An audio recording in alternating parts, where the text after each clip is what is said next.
There's a bolt here. Like how when you try to crank it open, it catch up on it. Just turn the other way. Tell you what, I don't like that. That's going to strip. Let me get a wrench. One thing I don't like about crescent wrenches is they'll strip a bolt out on you. Oh yeah? Yeah. All right. So they'll spread on you. I had to get me one of those. Where'd you get that from, man? These? Yeah. Oh, you can buy them at Lowe's or anywhere like that. Home Depot. What kind of brand? Stanley? These are Blackhawks. These are made by Snap-on, but go to Home Depot. Yeah. And they got a Husky brand that's pretty good.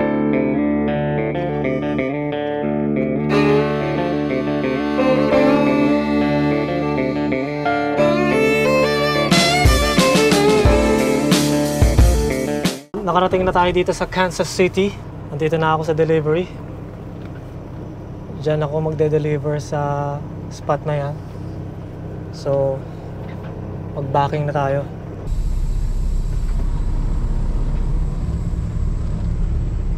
Diyan tayo pupunta. Nakaabang na yung host.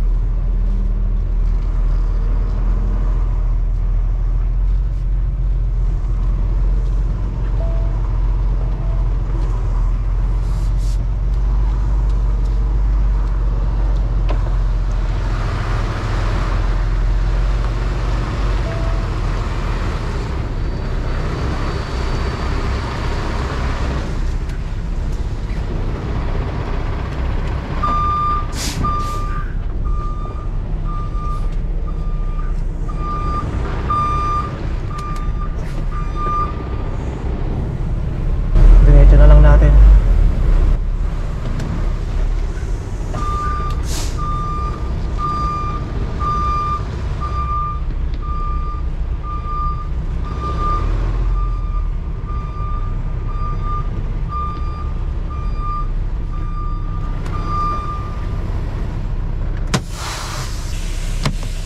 Kuha tayo na ito. Let's get to work. Ito ang hangin, okay. Ito ang hose. Ayos na. So, ilan yan? 3 inch. It's a 3 inch. Bakit nakadugtong to? Okay. Iwanan lang natin yan dyan. Tanggalin natin tong selyo. Saan ko lalagay ito? Dito na lang. Paano ba itong hangin na to?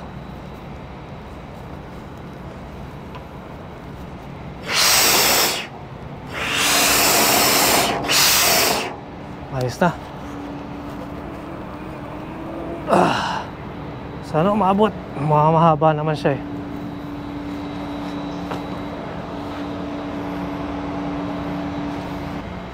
Baha ah.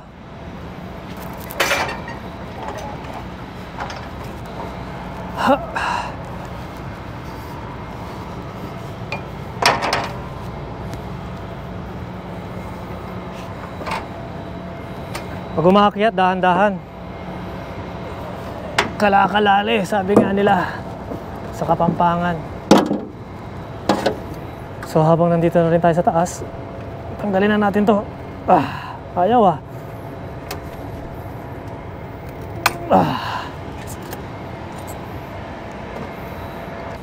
Buksan na natin tong hangin.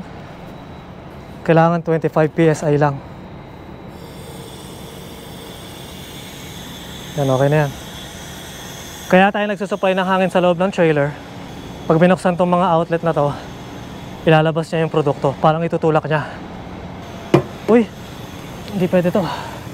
Dapat yan nakadiretso. Yan. So ang hose na to,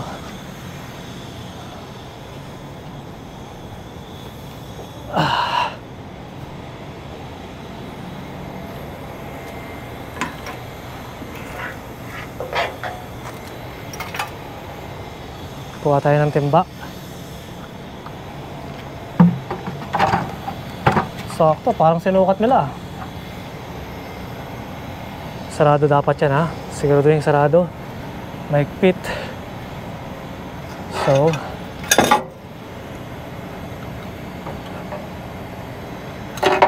Yan ang dust shield. Gabit natin to. Ito ang tinatawag na fitting. Kailangan sarado tong valve na to. Ayan. Anong oras tayo nagsimula? 1:30. 1:30. Hampasin lang natin to.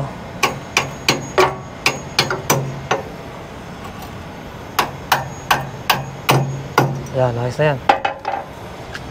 Kailangan ko pa pala ng isang fitting. Dahil male to male yung connection, kailangan natin ng female. Siguraduhin may gasket.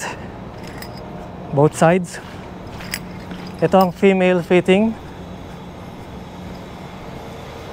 And ito ang male. Connect na natin yan ng ganyan. Kasi male to male yung ano natin eh. Oh. Ito ang male. Kaya kailangan ng female. Pag pinupukpuk nyo tong lock na to, dapat nasa labas tong ring. Ayos na ang connection natin. For added security, lagyan natin ng strap.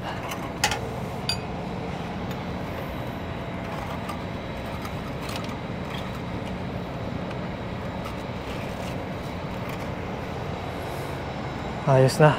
So bukas na yung valve nila sa loob. Bubuksan na natin yung sa atin dito. Ito ang internal valve. Buksan na natin.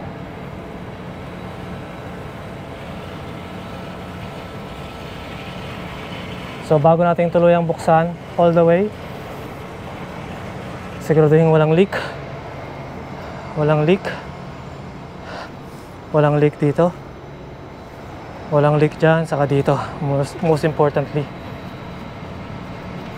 So buksan natin all the way. It's flowing na. Ang bigat na oh. Para malaman natin kung nagpa-flow, buksan lang natin to. Itong fitting na to. Mayroon. May lumalabas. So yan na. Hintayin na lang natin matatapos yan. So kanina, nasa truck ako. Binabantayan ko yung tractor suspension gauge. Mga 5 minuto nang nakakalipas simula nung binuksan ko yung mga valve. Napapansin ko, hindi bumababa yung gauge. Binuksan ko na tong external, binuksan ko na internal.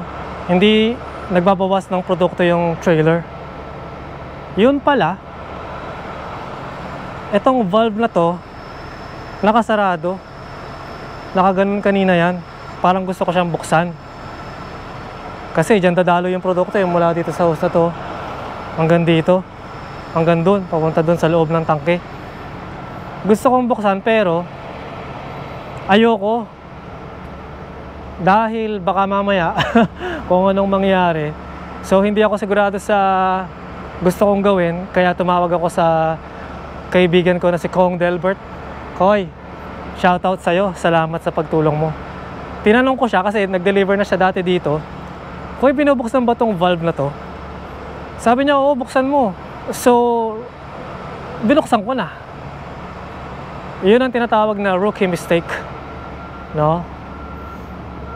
Sa trucking, hindi talaga pwedeng maging kampante ka sa mga kilos mo, sa mga proseso na ginagawa mo. Kahit na paulit-ulit mo lang ginagawa, it's always better to go and double check, triple check, or ilang checks, no?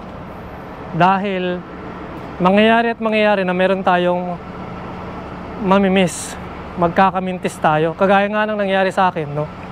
Dahil sinabi ng babae, yung kausap ko kanina, binuksan na raw niya yung valve sa loob. So, usually kapag nagde-deliver ako ng, yan nga, dito sa tanker, isang valve lang meron. Yung valve na yun ay nandito lang sa labas. Dito lang nila binubuksan. Kaya nagtiwala ako sa babae na nakabukas na yung valve. And then, yun nga, 5 minutes later, wala pa rin nangyayari. Napansin ko tong section na to, no? Meron ding valve na nakasara. the rest was history. Salamat kay Kong Delbert dahil nag-deliver na siya dito at natatandaan pa rin niya, no? Matalas ang memorya mo, Koy. Hanga ako sa'yo. Anyway, yun nga, kagaya ng sinasabi ko, hindi talaga pwede maging kampante, no?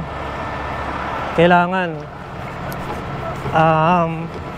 double check, triple check, quadruple check, or kung hindi mo alam, kailangan mo magtanong, no? Sabi nga nila, there's no such thing as a stupid question.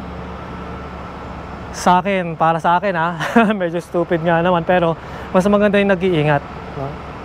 Mas maganda yung nag-iingat kaysa gumawa ka ng isang bagay na sa tingin mong tama yung gagawin mo, yung pala, mali. Yun yung iniiwasan nila, kaya ini-encourage nila na magtanong ka kung hindi mo alam yung ginagawa mo. Yan nga, rookie mistake. Ilang taon na akong, or ilang buwan na ako sa tanker, no? Mahigit isang taon na ako dito sa tanker industry. First time nangyari sa akin to.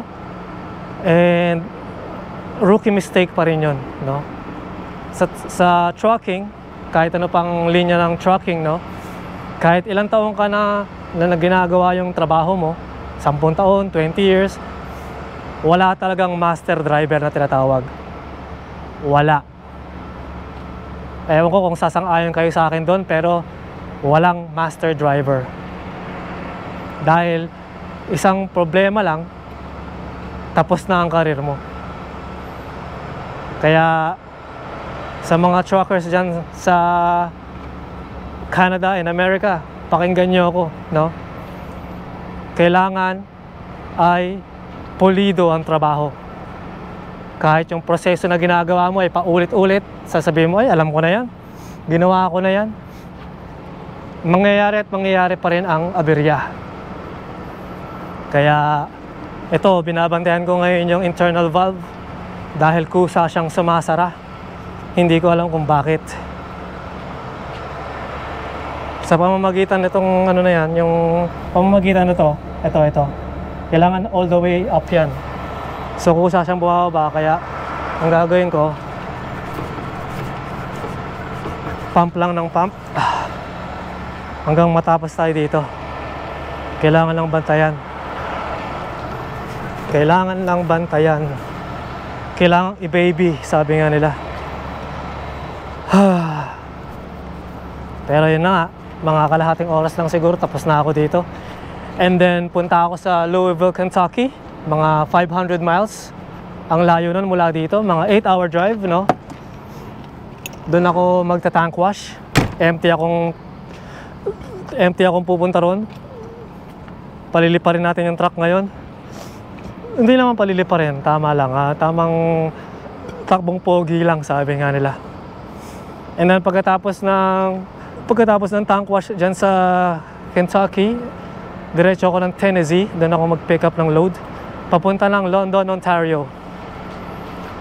So mayroon tayong isang problema.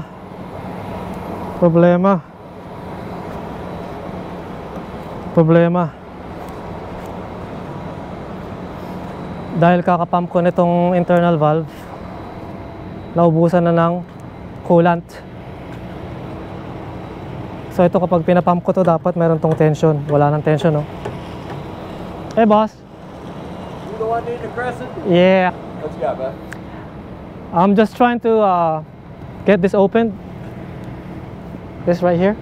Oh, you need that open? Yes. I had one of those, but it's not heavy duty. It didn't work on me. There's a bolt here. It's You what? there's a bolt here. Like when you try to crank it open, it catch up on it. We just turn the other way. Tell you what, I don't like that. That's gonna strip. Let me get a wrench. Alright, thank you. Ay, buti na lang meron siyang wrench, no? Ay, isa na naman ang rookie mistake ni Kaloy. Lumalarga ng walang tools. Pero meron akong coolant. Ay, Kaloy. Lumalarga ng walang tools. Kaya lang isang rookie mistake. One thing I don't like about crescent wrenches, they'll strip a bolt out on you. Oh yeah? Yeah. Alright. Because they'll spread on you. I had to get me one of those. Where'd you get that from, man?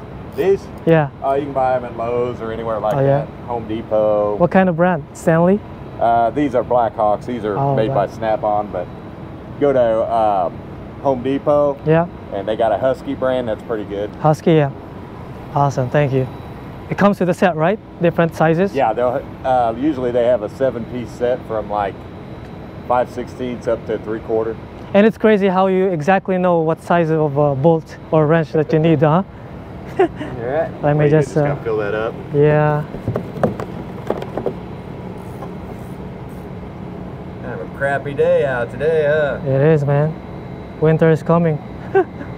Yeah, unfortunately, I got a nerve problem in my leg, and when I get cold, it stiffens up on me. I walk like little Frankenstein. Oh, man. I still get there and get it done. It just takes me a little longer. That's all that matters, man. That's all that matters. And that should be good. All right, buddy. Thank you.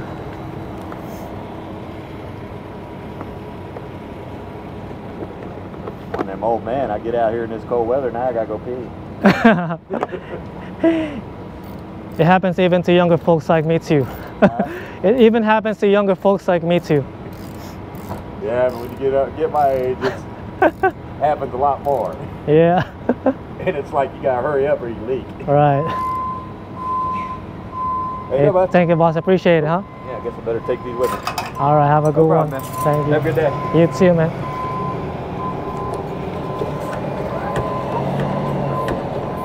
Yun na. Nagkakaroon na ng tension. Ay, salamat. Salamat. It's good. Thank you. Buksan natin tong hangin.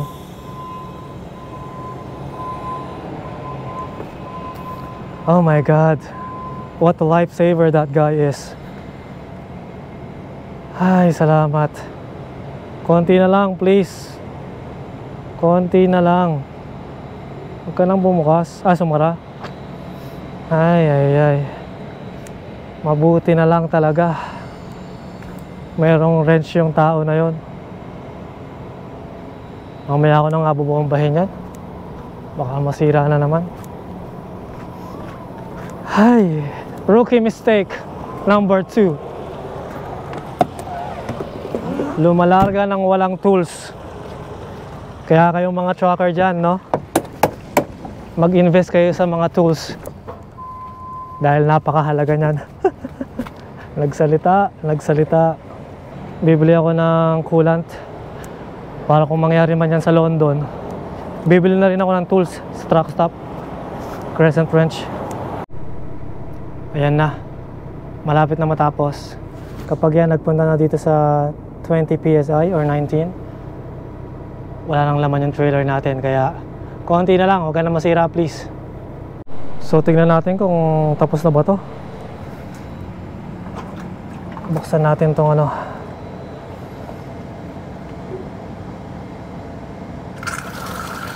Meron pa.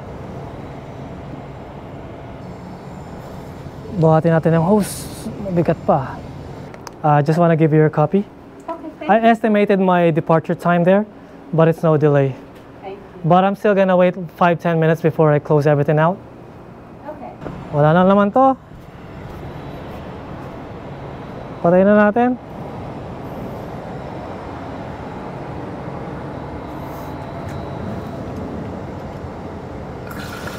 Meron pa yun. Meron pa rin. Bakit meron pa rin?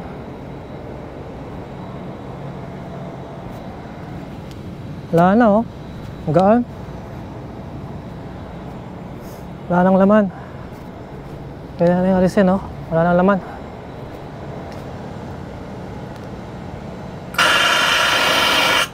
Yun, hangin na lang.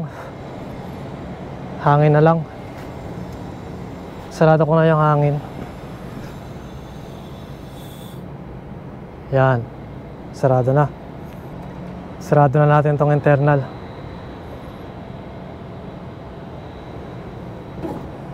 Sarado ang internal.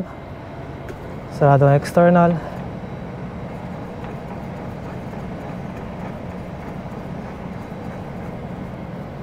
Sarado natin yung valve niya. Ito yung valve na to. Sarado. Sarado na yan. Tanggalin natin yung pressure sa loob.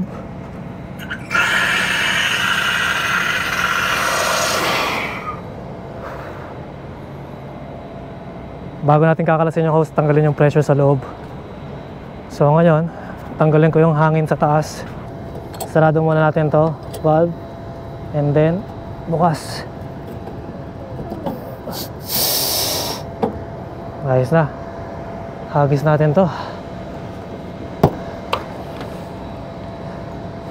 And then buksan natin to para mawala yung hangin ng trailer. Venting out. Venting out ang tawag doon. Balik natin tong airline nya.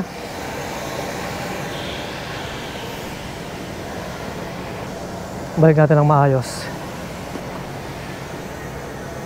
Sabit natin dyan. Nakasabit lang yan kanina dyan eh.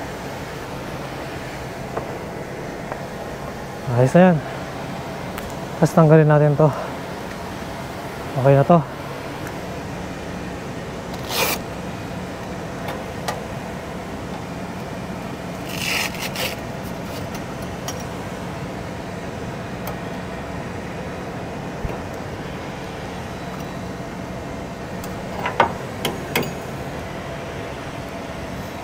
Mali.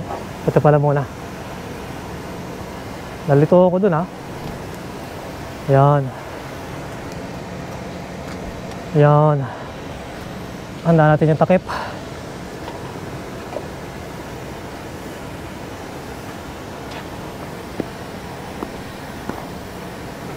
Ito, lagay natin dito.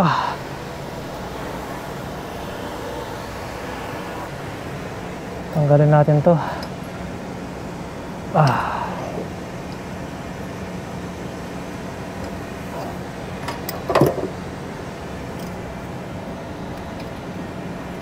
Handa natin yung takip. Papahugasan natin yung fittings natin na yan. Okay. So ngayon, binibend ko yung hangin sa trailer dahil hindi pwedeng tumakbo kapag merong pressure sa loob. Pag merong air pressure sa loob, kaya kailangan tanggalin yung hangin. So okay na tayo dito. Tanggalin natin yung timba, baka sumama pa sa atin to sa Kentucky.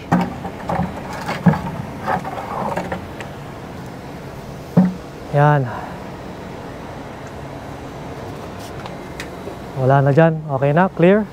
Laging double check, no? Iwasan ng rookie mistake. Wala na tayong tools dyan, wala na tayong equipment. Ayos na. Hihintayin ko na lang matapos yung pag-vent ko. And nanalis na ako. Thank you, Kansas City. And now we're off to Louisville, Kentucky. Let's go!